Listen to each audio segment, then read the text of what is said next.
Welcome to Behind the Smile with Ash Butterss, a podcast designed to reveal the truth behind the masks we wear. Together, we look to demystify the human mind and its behaviours in relation to mental health, trauma and addiction. My name's Ash and I'll be your host as we uncover the real stories of people's pain and the steps they've taken to live a life of freedom in recovery.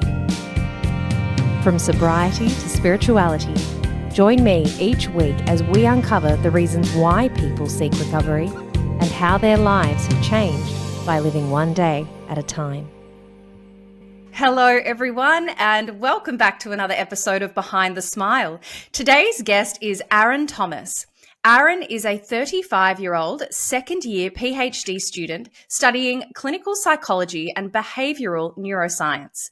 Specifically, Aaron studies decision-making processes as it relates to addiction and impulsivity, or as Aaron likes to put it, a fancy term for studying how and why people make decisions.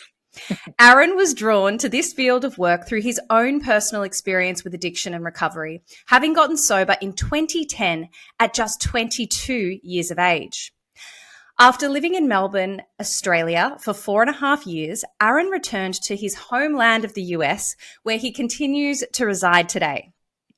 Now, the last time I saw Aaron was at an AA meeting before I got sober. So before I went to rehab, before I got sober, you can imagine things were quite different then. So I know that we're going to have a lot to talk about today. And with that, dialing in from the Pacific Northwest, I'd love to welcome Aaron onto the show. Aaron, welcome to Behind the Smile. How are you today? I'm good. How are you? I'm really good. I'm so excited to have this conversation. We were just chatting offline and it's been, 5 or 6 years since we saw each other in real life. And gosh, both of our lives have changed so much, haven't they? Yeah. That was, that honestly, it feels like another lifetime. You know, I look back and I had been around for a while at that point, but still things have changed a lot. Yeah. Yeah. I'm really looking forward to finding out what's happened in those more recent years, because your recovery story is really huge, and we'll dive in. We'll start from the beginning, but really it's what you're doing with your life today that really fascinates me. So I can't wait to get into that as well.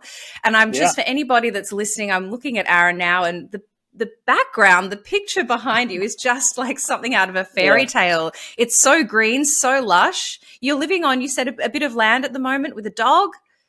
Yeah, we have like an acre and a half of land about 15 miles south of Portland. So it's like a small town living and we've got this like cottage in the woods, and the trees are about 75 feet tall, and it feels like the like enchanted rainforest or something, you know? Oh my gosh, that's so beautiful. Hey, Aaron, for our listeners to get to know you just a little bit better before we dive into the meat and bones of this interview, can we kick off with a couple of questions? I'd love to know, where did you grow up? What does an average day look like for you? And what do you do for fun?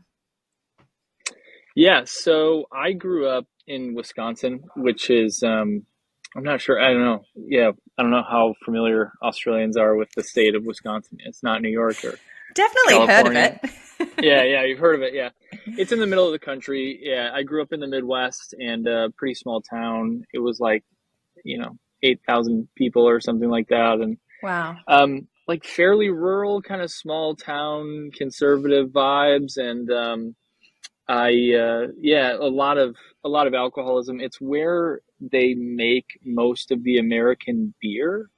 So like all the, a lot of the big major beers that people drink in America and throughout the world are made in Milwaukee, Wisconsin.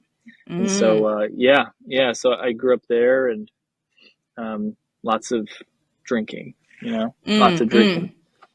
Go ahead. I was going to say it would be almost just like part of the culture there. Yeah, it's part of the culture, and it's like there's alcohol drinking, drug use tends to find its way into the culture in some form or another in most major cities. It has a way of wedging itself in there, and it's important in different ways for different people. But where I'm from, it was just it's a small town. There's not a lot going on. There's gigantic breweries in the middle of the city, so it all just smells like yeast all the time. And so, I mean, it's literally like the center of the Midwestern universe is alcohol and drinking. Yeah. And Yeah. so, yeah. I'm getting a picture. I'm getting a picture for sure.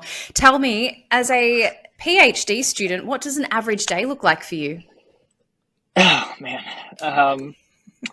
It's funny. Yeah, I had a friend asking me about that this weekend. I got to work on my elevator pitch, what I actually spend my time doing. Yeah, but basically, yeah, an average day.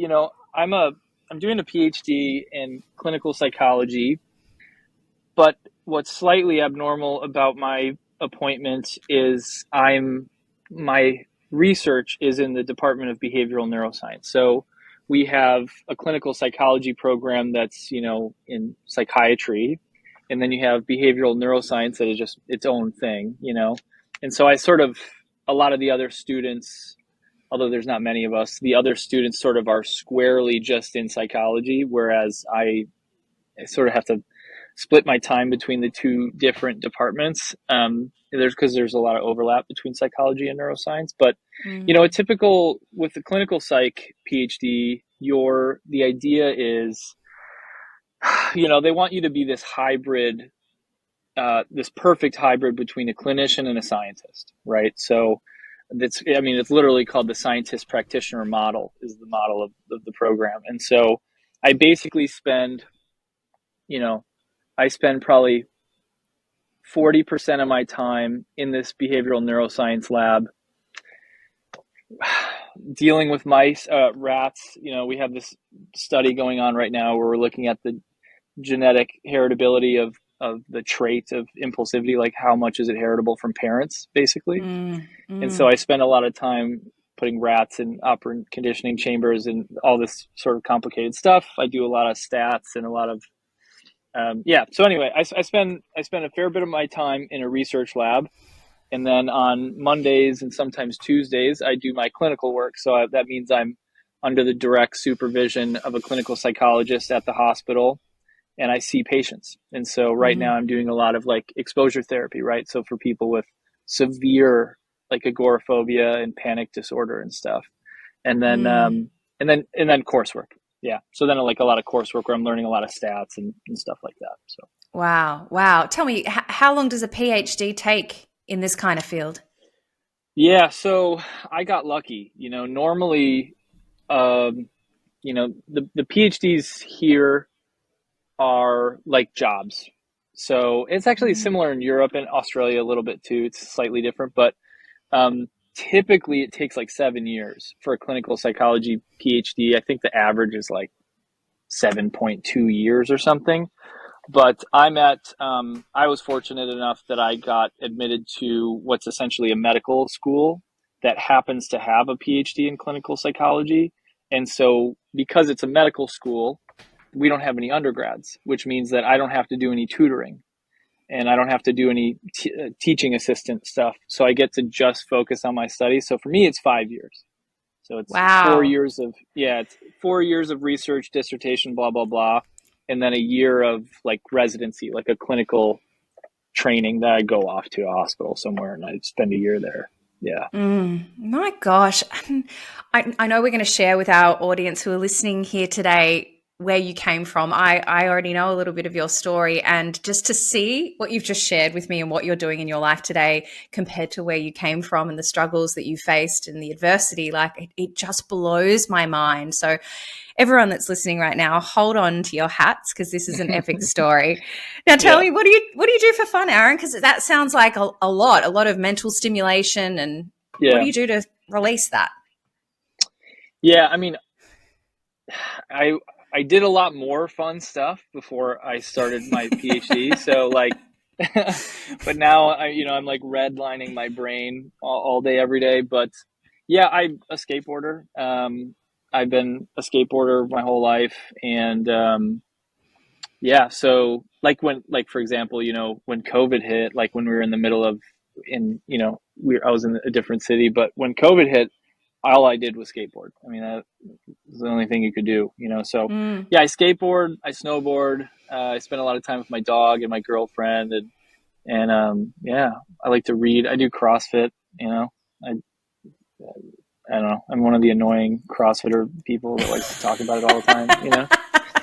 So That's great. That's great. I love yeah, that. Thank you. yeah, Thank you for giving us a little bit of insight into your life. So let's dive a little deeper now. Aaron, I've asked you to bring in a photo today. Now, this photo is from a time in your life where you were hiding behind a smile. So you were presenting one version of yourself to the outside world, but that didn't match up with the reality of what was going on internally for you. Could you yeah. please describe for our listeners, what am I looking at with this photo and what was going on for you at that specific time in your life?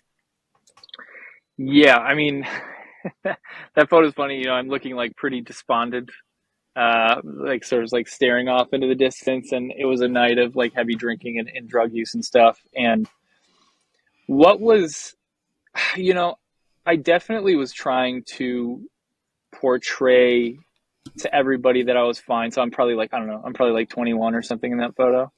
And I was like definitely trying to portray to everybody that I was fine. And the only problem with that was like, absolutely nobody was convinced by it, right? So it's like everybody, you know what I mean?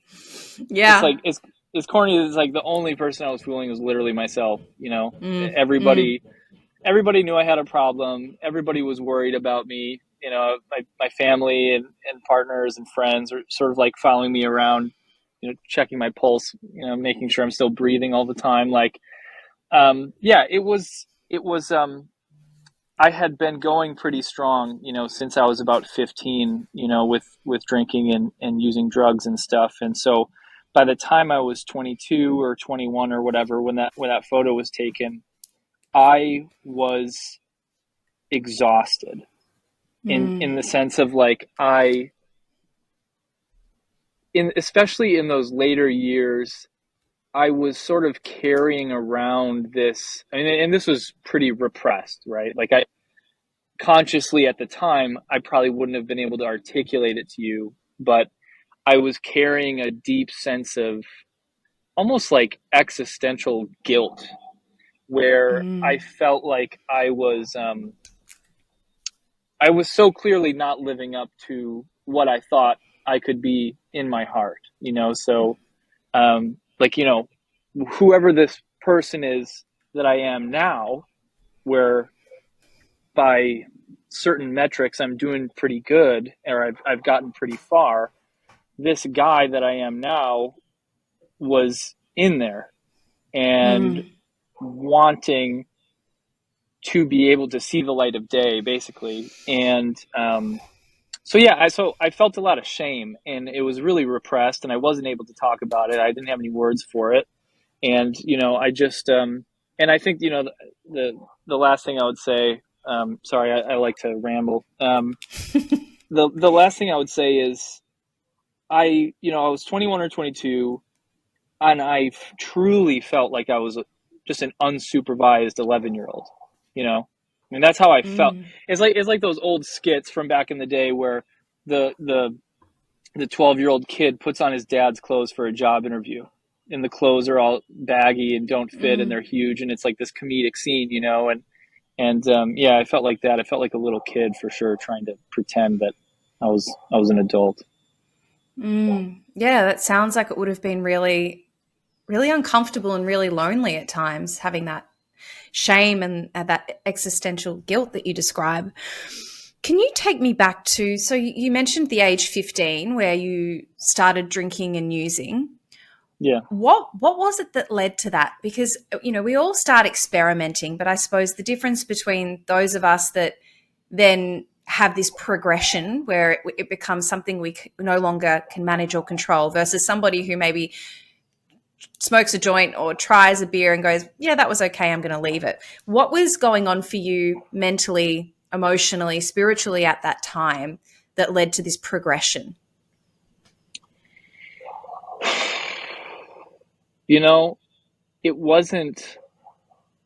Sorry, can you hear that? That's fine. No. It creates, No. You're calling in from your home. We're good. We've got an ambiance. All right, cool. Yeah. So honestly, at the time, yeah, so I was probably like 14 or 15. I don't know. All I remember from that time period was, so I grew up with a lot of drinking and like mental health problems in my family. And Mm. I grew up, I don't really know, I was scared of other people's drinking. And but I was also, not only was I scared of other people's drinking, but I was scared for other people's safety as a result of their drinking. So I'm a little kid, 7, 8, 9, and I'm like watching these people in my life drink and drink, mostly irresponsibly and stuff. And I just was always afraid that they were going to get hurt. So there's just that thing of um, the kid shouldn't be feeling like the adults need to be cared for. It should be the other way around. Yeah. So by the time that I got to the age of people started like smoking pot and drinking and stuff, I didn't want to do it. I was like Mm. vehemently against it, actually. And I remember, my first buddy like smoked pot at a football game or something, and I was like, you're a traitor. How Yeah, could you you do loser. it? Yeah, what a loser. You're going to be. And yeah, I don't know. I probably held out on that for like 5 minutes, and then yeah, I got drunk for the first time, and I was a pretty neurotic kid and I didn't really have a lot of self-esteem, and I was a really sensitive kid too. Really sensitive, easy to cry, easy to offend, whatever. And then when I got drunk for the first time, man, the lights came on. I mean, Mm. I'll never forget it as long as I live. It's like alcohol. I have some intrinsic, like, biological programming in my hardware that prepares me to receive alcohol. And so when I receive alcohol, I receive it a lot differently from other people. And it feels like just the missing puzzle piece of my mind. And all of a sudden I'm smarter, I'm funnier, I'm taller, I'm a better dancer. I don't feel fear. So so anyway, yeah. When I first used alcohol, in particular, it it raised it raised my floor for how neurotic and insecure I was, and it made me feel just like this base level anxiety, ambient level anxiety, sort of went away, and I started to feel a lot more confident. Yeah. Yeah, you touch on something that really blew my mind. I didn't realize this until I got sober, that when I drink alcohol, the effect that it has on me is very, very different from people who don't have an unhealthy relationship with alcohol, Yeah. whether you identify as being an alcoholic or not. Yeah. I didn't realize that most people have one or two drinks, any moderate temperate drinker, they'll have one or two drinks and then they'll think, okay, that's enough for me. Like, I've got a bit of a buzz, I'm feeling good. Anything else is going to start to make me feel tired or out of control, so Yeah. I'm going to stop. Like, I'm the opposite. I have one Yeah. or two and my brain goes, all right, game on, let's go. Yeah. Yeah. It's crazy.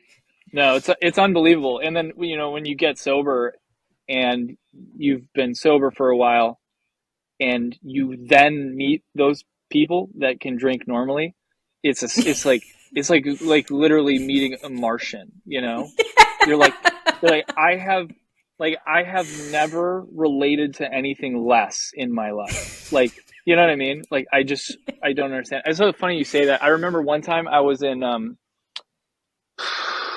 the eastern suburbs. I was in like Malvern East or something. I can't remember, but I was walking down the street, and I had been sober for a long time.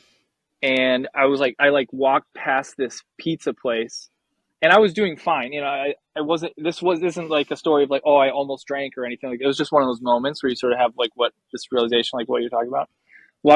Leaving the gym, walking down the sidewalk, there's a pizza place. They have the cafe tables on the sidewalk.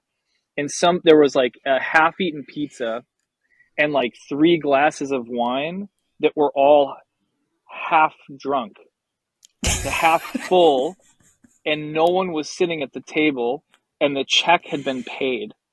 And what that meant was that those 3 people were so profoundly disinterested in finishing the alcohol in front of them that they just went home. You know what I mean? It's like unbelievable. Yes. And I was like 8 years sober, and I was walking down and I was like, holy crap, dude. I I will never cannot believe it. understand that. Yeah. Yeah. Yeah. It's unreal. Yeah. I totally relate. I totally relate to that, Aaron. Hey, tell me, what about drugs? You said that alcohol really did it for you. When did drugs start to become a part of your story? And how did that progression manifest within you? Yeah. I mean, I think, oh man, I think, the first drugs I ever took were from a doctor in my life. Mm. So, I'm 35, right? So probably like 1998, I'm 10 years old, and I am experienced, I'm basically, by the time I'm 10 or 11, I'm not drinking, I'm not using drugs at all, but it's clear to everybody in my life, my family, whatever, that there's something pretty profoundly wrong with me. And I'm like having a lot of trouble at school. I'm just having emotional problems. I'm angry. I'm sad. I'm depressed. I was just like this really, just a sad little kid, And, yeah, so I went to the doctor, and this was like right at the beginning of, the ADHD, boom, right? Like right Mm. when we Mm. started sort of conceptualizing that. And, so yeah, I took Adderall for the first time when I was like 11 or 12. And, man, I just, I don't know, man. I don't know how much I should speak on that. It's kind of a controversial issue, but I was very, By all very means, go high. for it.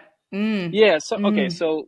So look, if I'm speaking honestly, I think, especially now as a clinical psychologist trainee, there was very little concern or attention to the, the, um, the actual circumstances of my life, right? It was just sort of this problematizing or sort of like pathologizing the symptoms of what I was showing to people. Oh, this kid's like sad. And it's basically like this kid is not able to pay attention to his long division right now, right? Like he's not sitting in math class properly. He's squirmy. He wants to cry. He wants to leave, whatever.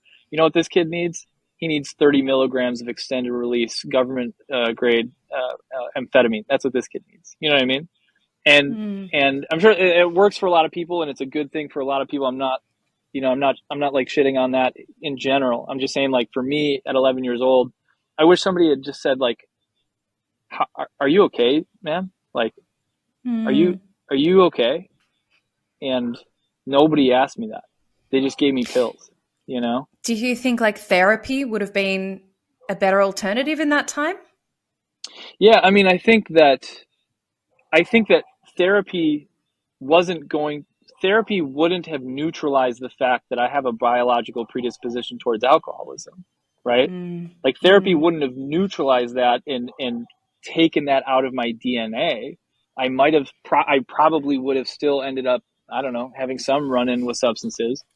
I'm just saying, like, it didn't help, and it made things worse. And it was sort of, it was like sort of fast tracked me to, holy crap, if I put certain things in my body, it really, really changes the way that I feel and enables me to do things that I thought I couldn't do otherwise, you know? Mm. Mm. So that happened at around 11 years of age, and then we fast forward to 22 and you've overdosed. Was Yeah. that on heroin?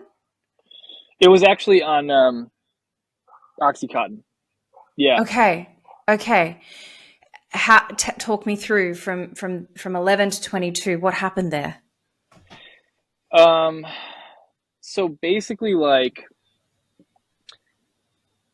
all right, so at 11, I'm prescribed amphetamines, and then I'm like noticing, how that's making me feel, and I'm really, really high.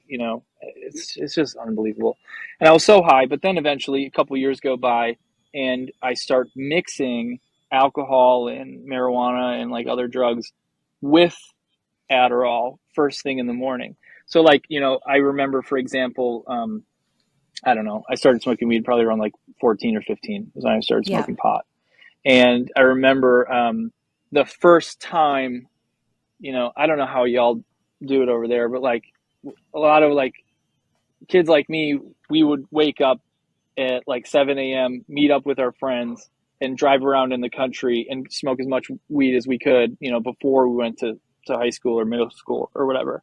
And I remember the first time that I woke up and mixed those two substances. Excuse me. Oh, wow. And so it was like the first time that I felt the effects of two substances coming together. So it's like you have the like the laugh attacks or whatever of marijuana and like whatever, you're feeling kind of goofy. And then you have like the hyper focus and confidence of the amphetamines and feeling that. And it's like, oh, okay. Oh, wow. Oh, okay. Yeah, we're going to go ahead and do this every single day for the rest of our lives. And that's like one of the things is like, so what I learned and then what made up those next couple of years was like, I basically had this experience of like, Clark Kent walks into the phone booth and he comes out and he's Superman, right? And so like for me, I can't imagine having access to a power like that and not walking into the phone booth every day. You know what I'm saying? Like I can't imagine there's a phone booth on every street corner. I'm like, no, I'm not interested in today. I just want to be Clark Kent today. You know what I mean? And so for me, it was like, that was how my drug use and my drinking went. It's like, okay, I'm going to wake up every day and I'm going to choose between being neurotic, scared, low self-esteem. I don't know how to be a man. I don't even know what being a man means. I know how to be toxic and misogynistic and whatever. I don't know how to do any of this, but if I take this substance or I drink this liquid, all of a sudden I know exactly what to do. I know exactly what to say. And I also don't have to feel any of the things that I'm feeling. And so, so all that goes on for years and years. And, and I started getting into all kinds of trouble and I got kicked out of college. Like I tried to go to university twice actually before I got sober, and I flunked out, I flunked out of college. I could not do it. Right. And then, and then when I was like 18, I discovered opiates, and that was like, that was like another, like by the time I was 18, I was drinking daily. I moved out of my parents' house when I was in high school somehow. I don't know. I was like living with these older people. So I was like living at this house, but I was like supposed to be going to high school and I didn't go. And so like, I graduated high school with like a 1.3 GPA, which for Australians is like a D- average. It's like really not good. And so then I discovered opiates when I was 18. And the opiates, I remember this is how opiates affected me. I remember during that period of my life, I just like hated my family, right? It was just funny because I'm really close to my family now and they haven't changed that much, and all of a sudden they're not evil anymore. It's like, well, but I like hated my family and I felt so oppressed by my family. And the first time I got kidney stones, I think, from my drinking, and the doctors gave me all of this Oxycontin. And so I took it for the first time and drank a bunch of alcohol with it. And so the first time that I felt the Oxycontin was in my mom's basement. And I hated her at the time. We just did not get along. The Oxycontin starts hitting my system. And I get, of course, I get really high, which is opiates is its own high. I start getting high and I think to myself, I really want to go upstairs and just chat with my mom. I just want to go upstairs and connect with my mom, right? All of a sudden I like melt into this feeling of love, interest, compassion, and because it's the first time. So it's like this mystical experience. It's like, oh, I want to connect with somebody right now. So I go upstairs and I go and talk to my mom, and we went shopping and had a wonderful afternoon. She probably couldn't believe it. She's like, what the hell is going on with this guy? You know? Yeah. So anyway, that's when I found opiates, and then eventually I just started running the streets and sort of became a criminal over the years. And then eventually I just took too much. Whoops. One night and Yeah. ended up in the ER. Yeah. It seems to be quite rapid, the hold that it takes on you. With other people that I've had on the show, Yeah, who have started taking oxy, this can happen with any addictive substance, but in particular, sure. yeah, and what it drives you to do and the lengths that you're willing to go to get more Yeah, seems really quite intense. So yeah. you've taken too much. You've ended up in the ER. You're 22 years old. And then were you admitted to a psych ward? Was there a psych Yeah, stay somewhere? yeah, What it happened was there? great. Yeah, yeah, it was wonderful. Yeah, it's funny, it was like such a nightmare at the time, and now it's like the funniest part, like dinner story that I have. It's like hilarious now. Um, but yeah, no, I can't. So like, it's a little weird. It's like I took too much stuff that night, to the point where I wasn't like breathing by the time I got to the ER. And in the state of Wisconsin at the time, they had this thing where, I don't know exactly how it works, but it's like if you have X amount of some insane amount of drugs in your system, what they do is they can 5150 you, which means that it's a involuntary psychiatric hold, because legally that amount of drugs is interpreted as a suicide attempt. Ah, okay. Do you see what I'm saying? So it's like Yeah, makes perfect sense. yeah. So it's like it's not actually a suicide attempt. I was just trying to have a good time. But to them, they're like, dude, this is insane. Like, we have to hold you. And so then, yeah, I was in a psychiatric unit for like 10 days or something like that. Yeah, Do you it was remember crazy. much from that experience? Yeah, I mean, I remember, I was just interminable. I brought my guitar into the psychiatric unit. I'm like that guy. You know what I mean? Like I'm gonna like bring my guitar to the psych unit and play Bon Iver songs for the other women that are in the psychiatric unit, and like get a girlfriend. You know what I Go mean? find yourself a wife. Yeah, unbelievable. And so I remember I had this. I brought my guitar because it's just a nightmare, and this dude that I was in the psychiatric unit with was a truly a savant, like a genius, like a neurological anomaly level genius guy. And he takes my guitar and he turns it upside down so that it's like sitting on his lap, and he could play the guitar by just tapping on it and plucking the strings like this. So instead of like this, you're going like this. Oh, wow. This guy's like a genius, and he's a alcoholic, and he's like dying from alcoholism. And I'm like, man, this is, what the hell am I doing, dude? Like, yeah. So I was in there with, yeah, eating Jello, and yeah, I don't know. I imagine that would have been one of your first insights into just how this disease doesn't discriminate. Yeah. Yeah. I mean, to be honest with you, like the lights didn't come on yet. Seriously, like I overdosed, and I wake up. So before I was in the psych unit, I was in the ER for like 3 days or something. And so I literally came to in the ER, and I'm convulsing because apparently when they hit you with the naloxone shot, if you have a bunch of stuff in your system and they hit you with a shot, I don't know. I was like convulsing because I came to because of the naloxone shot or whatever. I think that's what it's called. And I like rocketed back to consciousness, and my parents are like at the foot of my bed, and they're crying and they're sobbing, and my mom is like completely beside herself and whatever. And I wake up, and the first thing that they said to me was, Aaron, we think that you have a serious drug problem, and that you need to go get help. And I like, I'm shaking and stuff. It's so dramatic. And I was like shaking and stuff. And I was like, I said, verbatim, my mom will tell you this. I said, don't you think that's overkill?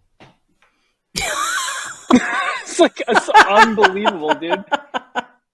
Unbelievable, I'm just like, Wow. I'm like, literally my first reaction coming back to consciousness, my respiratory, system is coming back online. They're like, dude, you need some help. And I'm like, dude, this is like dramatic. Go away, Stop overreacting. Oh my God. So it wasn't really till I went to treatment, because then they sent me to treatment, and then I started, the lights started to come on. Just, good counselors and good group meetings and stuff, and hearing other people's stories, and I got to treatment, and then the lights started to come on. I was like, oh man, like maybe I really have a problem. I need to do something, Yeah. Can you talk to me about that? Because you did long-term, didn't you? Long-term treatment. Yeah. So I was really fortunate. I got to have a very weird experience, very unique experience that probably wouldn't fly in 2023. Like I went to this, like, so this is in Wisconsin, and then they shipped me off to a 6-month, like sober. It's not just like a sober, it's like, I guess they called it a recovery house. Mm-hmm. And there was this dude this guy who's just a sailor, and he's been sober for like 30 years, and he just built a house in the middle of Arizona and basically he didn't make any money like whatsoever on it. He just built this house, and he called it a recovery house. He called it New Freedom was the name of the house. And it was like 6 or 7 dudes at a time. And he basically said, you can live here, and your parents are not allowed to pay your rent. You have to do every single thing that we say. And if you don't take suggestions, and you don't take suggestions, you don't want to do what we say, then you will leave immediately, because there's somebody else who wants the bed more than you. And you have 30 days to get a job. If you don't get a job, you're out. And the moment that you get a job, you're going to start paying rent, and you're all going to hold each other accountable. So it was like crazy. It was like we had to be out of the house from 7 a.m. to 4 p.m. We weren't allowed to watch TV. We weren't allowed to have cars. We weren't allowed to have cell phones. We weren't allowed to go on social media. And the only thing that dude, it was crazy. And the only thing we were allowed to do for 6 months was go to meetings, and that was it. I mean, we weren't allowed to interact with the outside world, really, aside from the recovery community. And so I did that for 6 months. It changed my life. It was the best thing that ever happened to me. Wow, that just sounds amazing. Aaron, you talk about the lights coming on, and I fully know what you mean, because I've had that same experience, and it was when I was in rehab. But for somebody who's listening who may not know what we mean by that, can you describe for me what were some of the aha moments, those realizations that really flipped the switch in your mind to you thinking, I'm abstinent now. Like this isn't I'm going to go back and learn how to moderate my drinking. Like I'm done. It's over. Yeah. I mean, I think, so like there's just this, the first couple of times that the lights really came on, it was this experience of when you come up against, I'll speak for myself, when I come up against abject failure, futility, hopelessness, for so many years coming up against that hopelessness of everyday living in alcoholic life, it's devastating, because I know that I have to do it again tomorrow, and it will be as hopeless as it was tomorrow. But eventually, and so that, you just think about that, you're like, oh my God, dude, I'm living in hell for the rest of my life. But then when I got to treatment, there was this moment where I was like, I am completely cornered. I have fail, because I had tried to get sober so many times on my own. It wasn't just straight drug use for years and years. It was like drug use, try to get sober, fail, relapse. But I did it for years, you know? And so I had this moment in rehab where I remember people were going around, and I had been telling them for like a week or so that I don't think I have alcoholism. I think that my girlfriend is mean, and Wisconsin sucks, you know, and I don't know, dude. Like, I just need to not do opiates. I can drink, but I just need it, whatever. And I just had this moment where I suddenly was listening to everybody going around the table who all weren't really having a problem admitting that they had a problem, and listening to them. And it was just like this chink in my armor suddenly, where I was like, I just suddenly was able to stop stiff arming everybody and admit to myself, like, man, I think I'm like really one of these people, and I think I'm sick. Like, I think I'm ill, you know, like there's a difference between I'm like an asshole and I'm ill, you know? And that's when I started realizing, you know what I mean? Like, you realize that you're ill and your body is sick, you know, like you're literally detoxing and shaking and stuff. And so that was a big moment for me, was basically realizing I am neurologically ill. There's something wrong with me. Yeah. When I remember hearing the line, "We're not bad people, we're sick people," and that was huge for me, because when I was able to stop, because nobody thought I was a bigger piece of shit than myself when I continued to lie to myself, drink when I didn't want to drink, call people at all hours of the night, say embarrassing shit, steal microphones at weddings. Like, all of that stuff was just like eroding my self-esteem one day at a time. Yeah. And so when all of a sudden it was like, well, hang on a minute, this isn't something that you're consciously choosing to do. Like, you actually don't, you think you have a choice to drink every day? You don't. Like, this is happening whether you want to or not.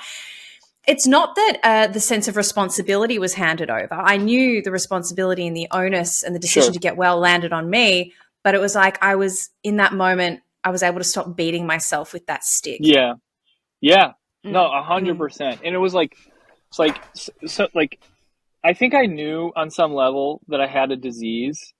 But what really takes the moral implications off of my shoulders is, like, a dude sat me down and explained to me what alcoholism was for the first time in my life. You know what I mean? Excuse me. I thought I was a schmuck. I just thought I was a schmuck. I just thought there was like something wrong with me, you know? And then a dude sat me down. I remember he said, he goes, "Have you ever met somebody that's like profoundly allergic to peanuts?" And I was like, "Yeah, man." They're like, I mean, they like smell a peanut and they just like die. It's crazy. He's like, "Yeah, they're like super allergic to peanuts, right?" And he's like, I'm like, "Yeah." He's like, "Yeah. Is that because they're weak? Like, if that person eats a peanut, and as the peanut is going down their throat, and they swallow the peanut and they go, 'No, I'm not going to get sick. I'm not going to have anaphylactic shock. I'm not going to do it. I'm not going to do it. I'm not going to do it.'" If we were to look at that, we'd be like, dude, it's not up to you. If you put the peanut in your mouth, it's over, dude. You were born with that. You can't escape it. The only thing that you have responsibility over is whether or not you put a peanut in your mouth today, you know? And that's true when you're 5 years old, and it's true when you're 55 years old, right? Without some new technological advance, some like medical intervention that we don't have yet, it's over, dude. And so that, like, this idea of like a peanut allergy, and thinking, imagine if you saw somebody try to talk themselves into being able to successfully have a Reese's tonight. You know what I mean? You're like, dude, it's insanity. Yeah. It's not up to you, man. It's really not, you know? Yeah. Oh, thank you for sharing that. I freaking love that analogy. Like, it just makes so much sense. And I hope that the audience can really start to understand that's what we're talking about when we're talking about alcoholism. Yeah. It's the effect that it has and how different that is from your normal everyday drinker. Yeah. Okay, Aaron. So you get into this sober living, you're 22 years old, you're doing meetings, you're in the middle, and then your life starts to blossom and grow. Tell me what made you want to pick up everything and move to Australia? I've actually, I've been talking a lot about this in therapy, not like what, not like what made me pick up and move to Australia, but like,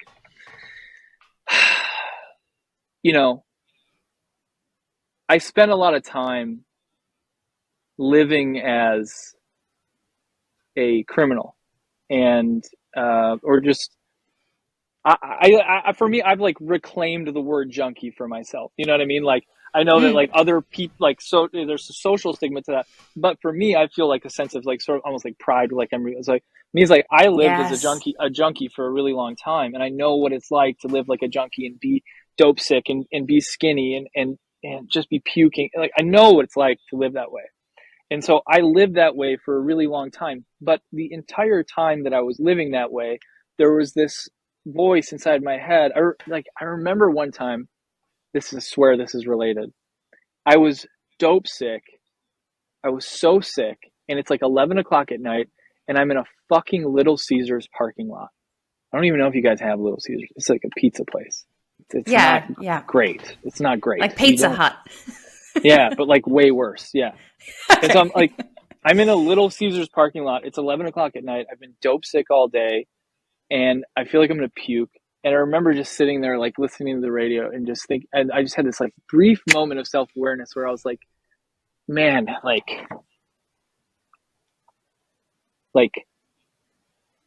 it makes me emotional. It's like this voice was like, you're so much better than this. And it hit me so hard, like this thing of like, this isn't you. And I drank for 2 more years after hearing that. With like and that's what I meant before when I said this guilt of like, I owe something. I was born with innate talents and abilities and gifts, and I'm in a gas station bathroom putting dirty stuff up my nose every day of my life. And so anyway, how that relates to your question is I carried that existential guilt for a long time. Like I owe something to whoever, whatever my creator is that put me here. I owe something to that to make this time and these opportunities I have worth it. And so when I got sober, and my life instantly was beautiful, it's like everything was good as soon as I got into a 12-step program and I started doing that stuff. Everything started to work out. And so all of a sudden I'm 1, 2, 3 years sober, and I'm like, what can I do to absolutely squeeze every bit of juice that I can out of this life to make sure that when I'm on my deathbed, I will be like, I did all of it, dude. I did everything. I didn't leave anything on the table. And so, so then I, for some reason that was Australia. I have no idea why. I don't know. It was just like, I was like, it's really far away. It's like something most people don't do. I'm going to do it. So I sold all my shit. I broke up with my girlfriend. I sold my truck. I adopted my dogs out, and I applied. You know what actually happened? This is interesting. I applied. I wanted to go to UQ, and I got accepted to UQ in Queensland, and I was all set to go. And then a friend of a friend of a friend who knew people in recovery in Melbourne hooked me up with some dudes in Melbourne, and they happened to be in Phoenix one weekend. And I went and I hung out with them, and they were adamantly convinced me to not go to Sydney, to not go to Queensland, and to go to Melbourne because it was the best city in the country. And they convinced me. And then I applied to La Trobe, and I got in, and I flew out, and then they picked me up from the airport. Wow, that's a God job if I ever heard one. Yeah. That's unreal. So hang on a minute. So you've gone from being somebody who could barely study, barely made it through high school, dropped out of 2 different universities, to all of a sudden being accepted to study your master's overseas. It was actually my bachelor's first. First, it was my bachelor's. Okay. Yeah. So hang on a minute. How did you manage all of that? Because that would have been so overwhelming. Well, I mean, I started at community college when I was in Arizona, and so I like had to teach myself how to study. I mean, I could talk about that.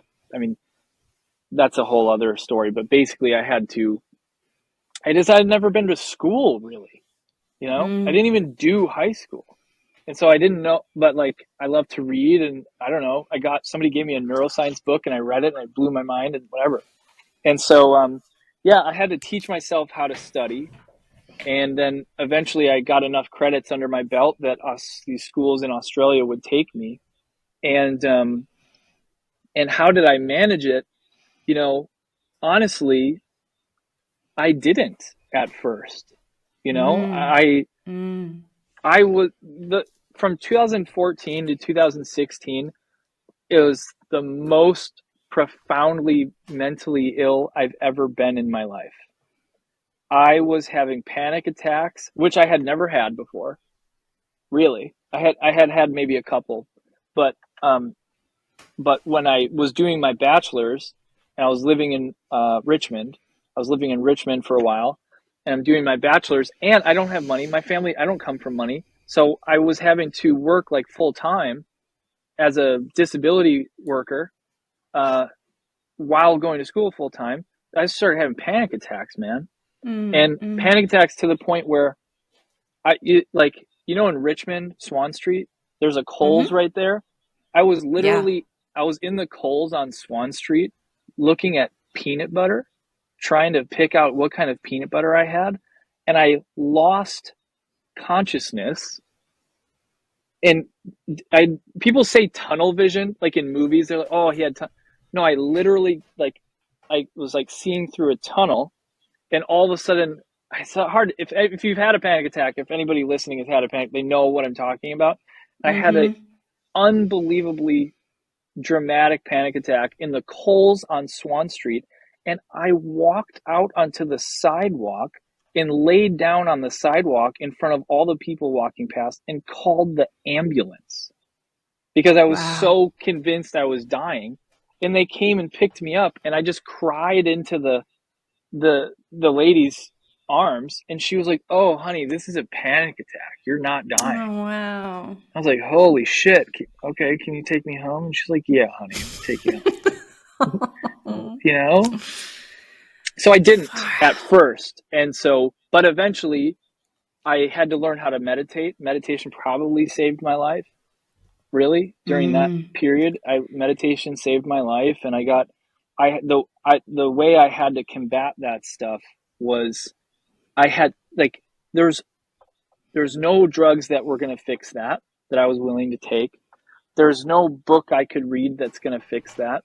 No girl, no job, anything that's going to fix that. And so the only pathway that I had when my mental health was like spiraling was like I had to find a deeper spiritual solution at the time.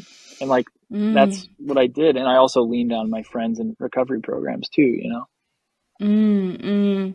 Thanks for sharing that story, Aaron, because I think it is really important for people who've got longer term sobriety to talk openly and honestly about the fact that it isn't always going to be smooth sailing. And at the end of the day, as long as you have in your mind that the option of picking up a drink is that's not an option, that's off the table, you know, try anything else. But as long as you keep putting your sobriety first, then you will move through it. Yeah, no, totally. And I wish that I'm like really passionate now. Like Friday was 13 years. And oh my gosh, happy birthday. Awesome. Yeah, it was on Friday. And I actually spent it. It was weird. My buddy I got sober with, it was his bachelor party. So we had a sober bachelor party. But amazing. But I remember year 7, when I was 7 or 8 years sober or something like that, I was in Melbourne. Easily the worst year of my life. But I did this thing. But see, here, I want to share this because I think nobody told this to me when I was going through this, and I wish that I had heard it somewhere. I'm 8 years sober, and I am Captain AA, right? There's people listening that knows what I'm talking about, right? People in Melbourne, right? And I'm like Captain Recovery, right? And I'm like going to these meetings, and I'm like waiting to get to a point in the book so that I can tell everybody how spiritual I am and how much I understand what this book says or that book says. And I was inside, I was completely falling apart, and I was 7 years sober. I had so much therapy, that like outside work that I needed to do about my family of origin, about women, about, like weird, like problematic relationships, like with like sex, intimacy, love, attachment, like all these things that I just had never worked at. I'm almost 30 at this point or whatever. And I'm going to recovery groups, trying to bowl over the problems that I'm having in my real life with just going to public forums and trying to sound as spiritual as I can so that everybody thinks that I'm okay. And I had no capacity at the time to show up and be like, hey, I have X amount of years sober and I am absolutely falling apart. Somebody please help me. I had no ability to do that at the time. And so I want to say that because my inability to show up authentically as somebody who's in recovery but not doing okay, my inability to show up and say, hey, yo, guys, I'm super not okay right now. And I know that we're supposed to read this book, but like I'm falling apart and I need help. My inability to do that made my life so much worse and so much smaller and so much darker. And I've suffered greatly as a result of not being able to like get honest with people with many, many years of sobriety and sounding great from the floor. You know what I mean? I think it's interesting, isn't it? Because there are people out there who probably have the notion that when you're really stuck, you just need to do more.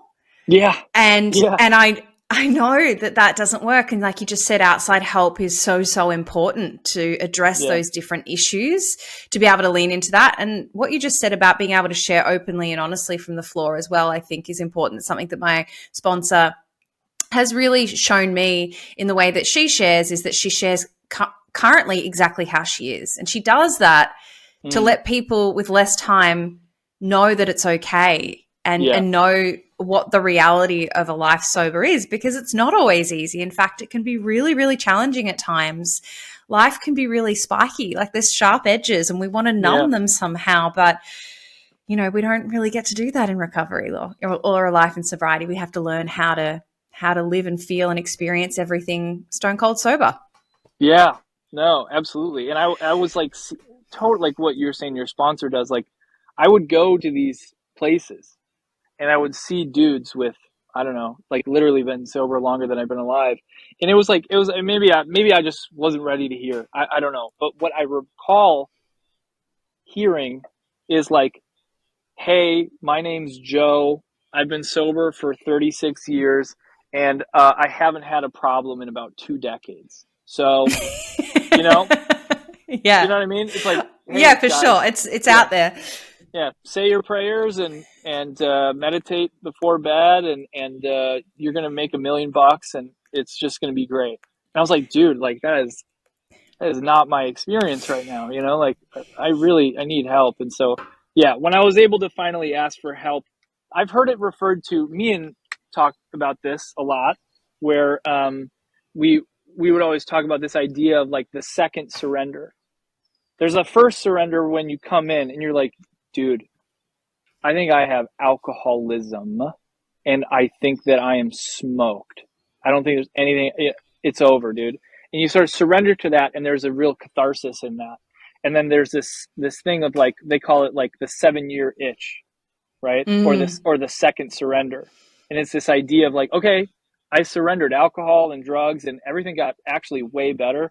But now here I am 7 years later, and there's invariably, there's going to be something that I'm failing to surrender, that I'm holding on to. For me, a lot of it had to do with like attachment issues that I had and like intimacy issues that I had that really needed to be worked out in therapy. And inventory wasn't going to do that for me. And so I had to get outside help. And then I was like, oh my God, I can let this go. And then, that was like 5-6 years ago now. And it was the impact of that 7-year surrender of coming up in long-term sobriety and be like, okay, I have to get rid of this. The impact of my surrender to that was almost as profound as my first surrender of coming off drugs and alcohol. That's how much of a change there's been in my life in the last 6 years. So I just want to say that for anybody that's listening. Yeah. Thank you so much. Thanks for sharing that. That's really powerful. And I hope that it gives hope to anybody listening who might be, say, 4, 5, 6 years down the line and they're struggling too. Hey, Aaron, in your studies and what you're currently focusing on now, tell me, what have you learned so far about addicts and their decision making? Yeah. So I'm just finishing up my first year, so I'm not going to be able to give a extremely satisfactory behavioral neuroscience answer to, what is addiction, but that's okay. but I think what I've learned a couple things. I mean, look, in my lab, we do a lot of behavioral genetics research, and the one thing I've learned is how heritable the disease actually is, and not just how heritable the disease itself is, because like there are certain genes that you get obviously from your lineage. There are certain genes that you get from your mom and dad that are pretty obviously implicated in having the disease of alcoholism, right? And what are some of those? Because I hear, so there is a big collection of people out there who just vehemently deny that alcoholism is a disease. Oh, they'd be wrong. It's a genetic mutation. I mean, there are certain genes that are implicated, and then there's certain gene mutations that are implicated. And, genetics oftentimes isn't the cleanest thing. Like, it's not like we can look at this study and be like, oh, gene L68Y9 is the alcoholism gene. It's not really, it's not as clean as that.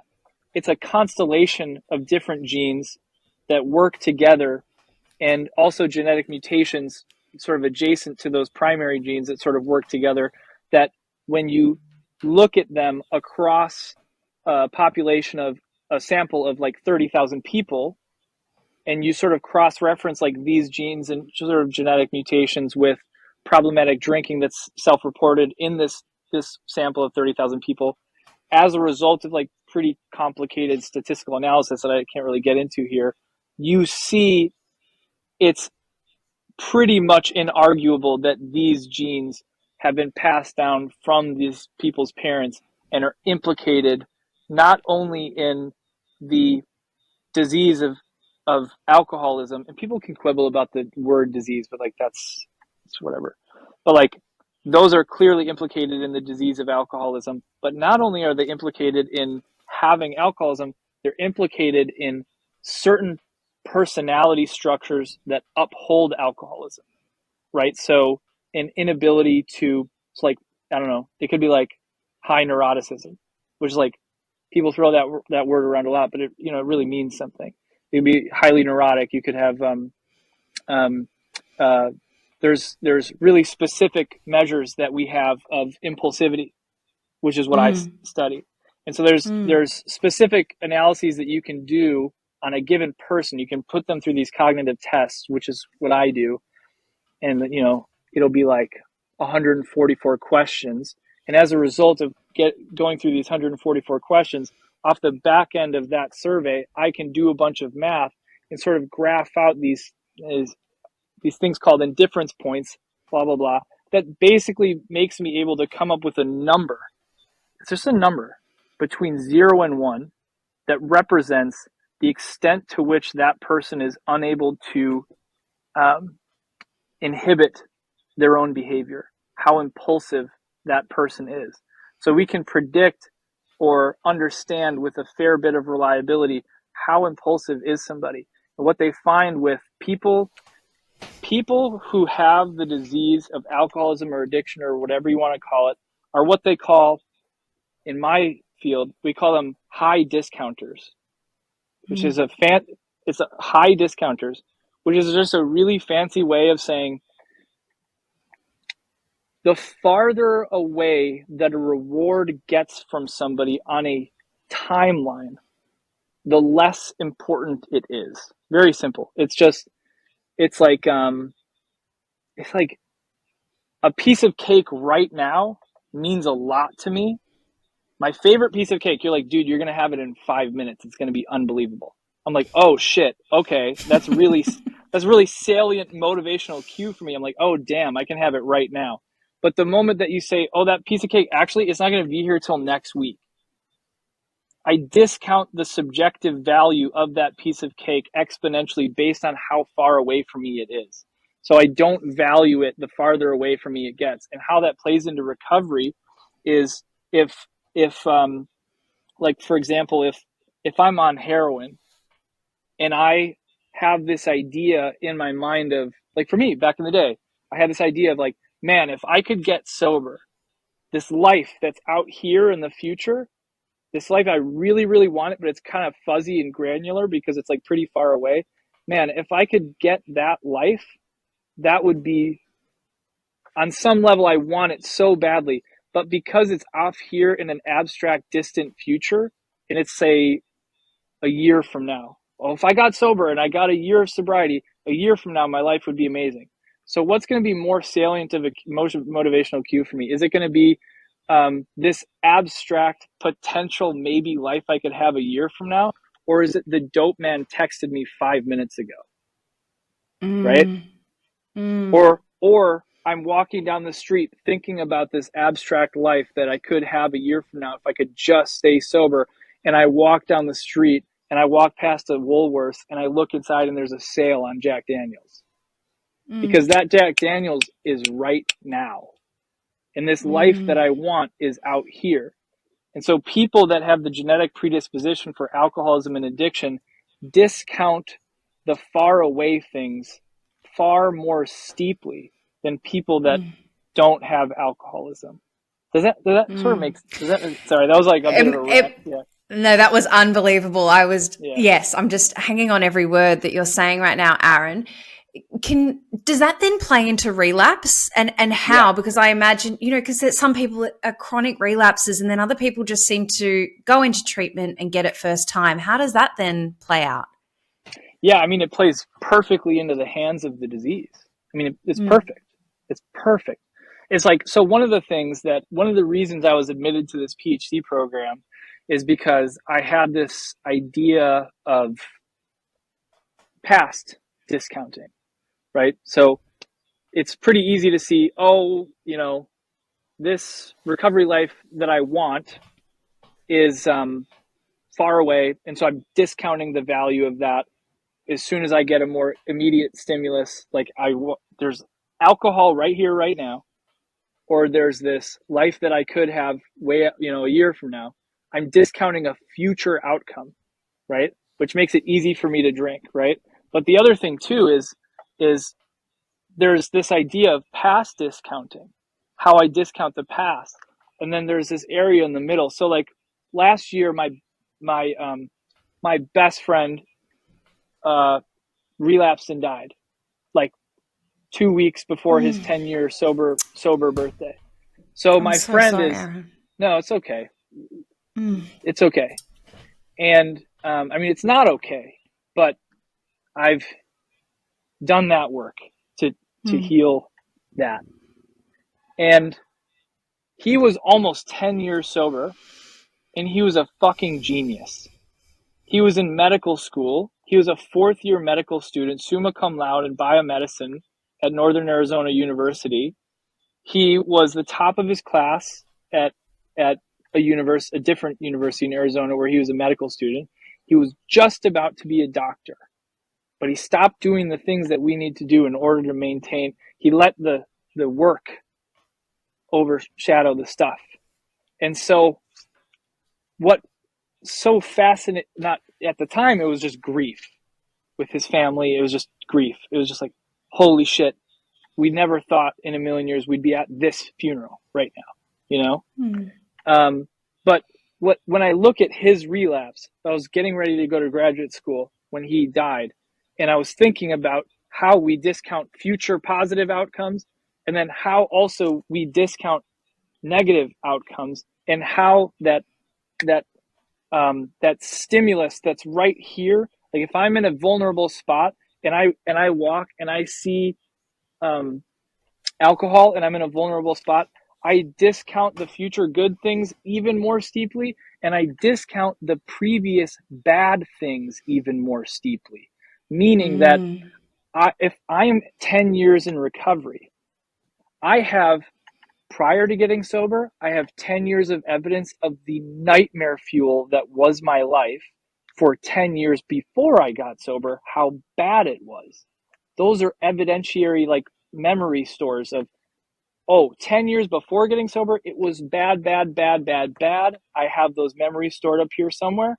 And then I have 10 years of recovery that's good, good, good, good, good. And I have those memories stored up here. And then, so it's like I'm sort of hanging together by both of those negative past memories and those positive memories of my recovery so far. They're sort of hanging together in my mind. And then as soon as I'm not doing the things that I need to do to maintain my spiritual fitness, all of a sudden, just a dope man walks up to me at the bus station. He says, "Do you want some heroin?" And my friend goes, yeah, I do. So it's the moment that if my spiritual immune system is down and I'm presented with an opportunity to relapse, what happens is both of those memory stores, the positive ones from recovery so far and the negative ones from previous to recovery, are literally not accessible to me in my mind. I can't reach into them to pull from them and keep me safe, because something about being spiritually unfit and then being in the proximity of whatever my drug of choice is, something about that, which I honestly don't understand how it works yet. That's why I'm doing a PhD. Something about that makes those memories not accessible to me. And then all of a sudden you drink, you wake up from drinking, and you are none the wiser. Your parents are like, how the hell did this happen? And you're like, dude, I wish I knew. You know what I mean? Wow. Thank you for explaining that, Aaron. And I suppose what I'm thinking here is that's why you see people in 12-step fellowships with decades of sobriety and they're still there. I remember in the beginning, I'd be like, why are you still here? Like, this must not work, but it's the opposite, isn't it? Yeah, totally. Yeah. It's that reminder. Yeah. I mean, that's the weird thing about this disease is no matter how long you have it, I will forget that I have it. You know what I mean? Yeah. It's horrifying. And it's the only disease that will tell you that you don't have it. Right? Oh yeah. Yeah, exactly. Yeah, that really sets it apart, right? Yeah, it really does. Hey, Aaron, you're also starting work on psychedelic science for severe addiction, aren't you? Can you tell me, what are your thoughts on medically assisted psychedelic treatment? Because we're just starting it here in Australia now. Oh, really? Oh, great. Yeah. I mean, I can share my thoughts, but I'm pretty new into that. So like, I'm a second year PhD student. So it's funny. We have a lab. We have a lab here that does psilocybin research with veterans with I think they have severe meth addiction. Excuse me. And so we have that going on, and I'm like just now like elbowing my way into that, and I might be doing a supplementary project within that study, the psilocybin study. And it's weird, because obviously I'm sober and I've taken psychedelics a lot in my life, before I got sober. And so I don't have like my interest in that area. I'm not interested in the psychedelics per se. Like, I'm not interested so much in the substances themselves as I'm interested in the profound mystical and psychological experiences that people have as a result of those things. And so, like, one of the things that we know about psychedelic science is that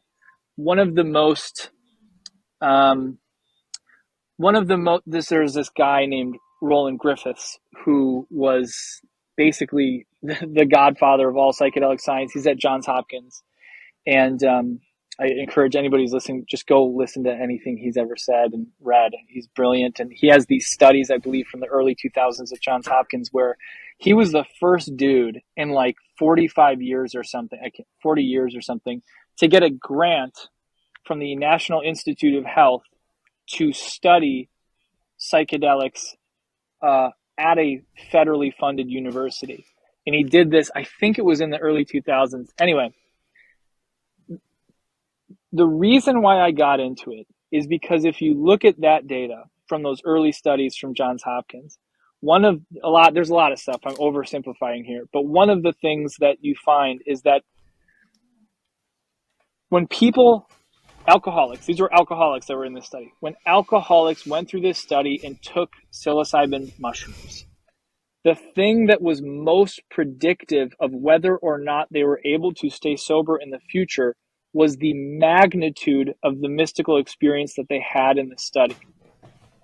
So it wasn't, I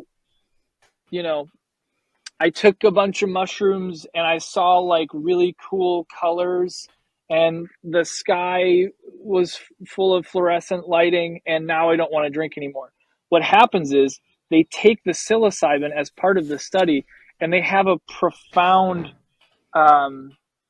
experience of being in relation to a power greater than themselves is what happens. And they have a fundamental shift in the way that they understand God, themselves, and their position in the universe, and also their position in relation to other people. And so what happens is they take these psilocybin mushrooms and basically they have a profound spiritual experience.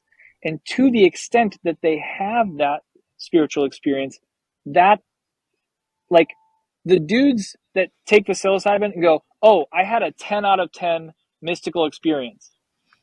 And then versus the dude who had a 3 out of 10 mystical experience, the dude that had the 10 out of 10 mystical experience is way more likely to stay sober than the other dude. Does that make sense? Yeah, it's making perfect sense. Yeah. So then, okay, I'm clear on that now. Yeah. What are your thoughts around something like ayahuasca? Yeah.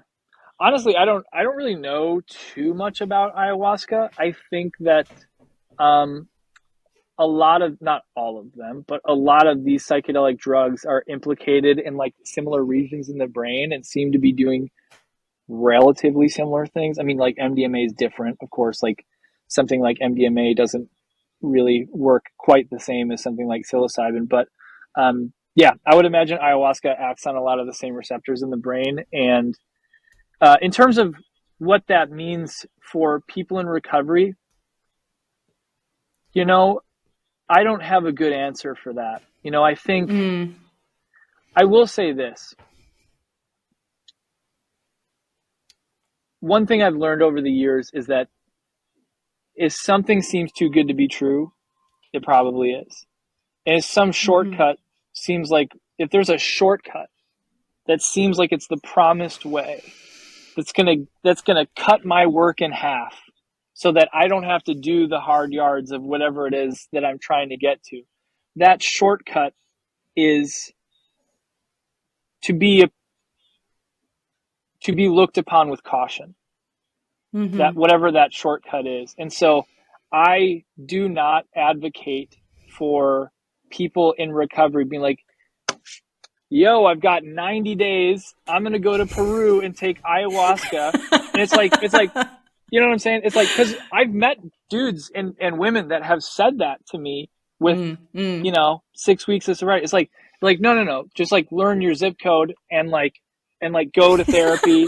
And you know what I mean? And yeah. There's you might not need that. You might not need that. You could be like me. I had a profound mystical experience when I was in the hospital. And it was, I mean, I had one of those like burning bush, you know, skies opening up before me, mystical experiences when I was in the hospital. And I have never drank again after that happened to me. And so these things are spontaneous. And until psychedelics, they were spontaneous. And you couldn't predict when they were going to happen. But there are things that we can do in recovery that make it more likely that those things are going to happen, and that not everyone's going to have a burning bush, but like there are things that we can do in recovery that bring us to a new understanding of what it means to be in relationship with some sort of higher power. And that is sufficient for most people to have a beautiful life, to not have to drink or use drugs ever again. It's been sufficient for me. And so I'm really more interested in the psychedelic science of like the harder cases, right? So these people that we're studying they're at the bottom of the barrel. I mean, they're really the worst off. And so desperate times call for desperate measures. We're like, let's see what we can do because these people are going to die. And so if this works, and it has been working, if this works to bring about this mystical experience, then maybe that's the shoehorn that we need to get them into some sort of superordinate, like ethical, spiritual, whatever you want to call it. So downloading this new value system, which is, and sorry, I'm rambling, but I have to just finish this thought. Like the most interesting thing to me that I'm probably going to study at some point in my career, and what I don't understand is like why a genetically, like a genetic, neurological, metabolic based disease, why an answer to a disease like that that's so biological, why would a moral and spiritual solution work for that? Why would that work? Because in the last 13 years of my recovery, I have done zero work to try to think about how do I not drink alcohol anymore. I don't think about that.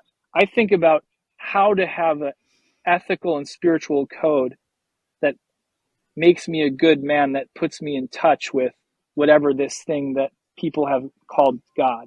That's what I do. And as a result of that, I don't drink, and I don't have to take pills. I don't have to wire something up to my brain. It's ridiculous. It's crazy. It's like the most interesting thing.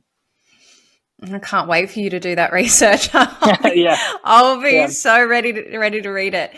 Yeah.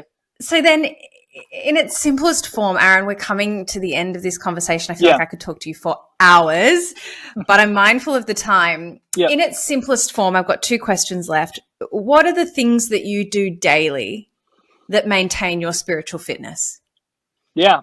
I mean, that's pretty simple. You know, I sit out here in my little forest and I read, man. I pay attention to the mystics that have gone before me, really. You know, I think about who are the men and women that have gone before me that have changed hearts and minds and left a trail of doing so, left evidence of doing so. A lot of times it's published, right? So like I've been reading a lot of Joseph Campbell, and I've been reading a lot of like, you know, Marcus Aurelius and stuff. And I've been reading Dag Hammarskjöld's diary, which is this whole really interesting thing. And I just look to people that are further down the golden path than I am.